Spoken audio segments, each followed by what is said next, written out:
মমতা বন্দ্যোপাধ্যায় ও অভিষেক বন্দ্যোপাধ্যায় হেলিকপ্টারে চড়ে ভোট প্রচার করে বেড়ালেও জনসভায় লোক হচ্ছে না। হুগলির ধনিয়াখালীর জনসভা থেকে এভাবে আক্রমণ করেছেন শুভেন্দু অধিকারী। রাজ্যের বিরোধী দলনেতার বক্তব্য, বিজেপি ছোট্ট ছোট্ট পথসভাকে বড় বড় জনসভায় পরিণত করছে। এরপরই তিনি আরো বলেছেন, তৃণমূল চুরির টাকায় সারা রাজ্যে পতাকা, ফ্ল্যাগ, ফেস্টুন লাগাচ্ছে।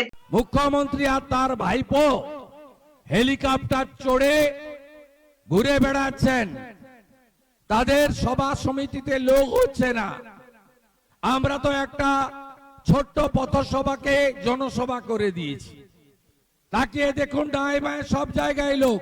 চাকরি চোরদের বাঁচাতে যোগ্যদের বলি দিয়েছেন মুখ্যমন্ত্রী মমতা বন্দ্যোপাধ্যায়। এক্সপোজকে নথি দিয়ে এমনই বিস্ফোরক দাবি করেছেন রাজ্যের বিরোধী দলনেতা শুভেন্দু অধিকারী। এক্স হ্যান্ডেলে শুভেন্দু লিখেছেন, চাকরি চোরদের বাঁচাতেই প্রায় 26,000 শিক্ষকের চাকরি ইচ্ছে করেই বলি দিয়েছেন মমতা বন্দ্যোপাধ্যায়। তার স্পষ্ট অভিযোগ, যোগ্যদের এই যন্ত্রণার জন্য শুধু মমতা বন্দ্যোপাধ্যায় দায়ী। তার অভিযোগ, যাতে কোনোভাবে অযোগ্য আর যোগ্যদের আলাদা না করা যায় তার জন্য পদক্ষেপও করেছে মমতা বন্দ্যোপাধ্যায়ের সরকার। সেই কারণেই প্রমাণ নষ্ট করা হয়েছে বলে অভিযোগ তুলেছেন শুভেন্দু অধিকারী।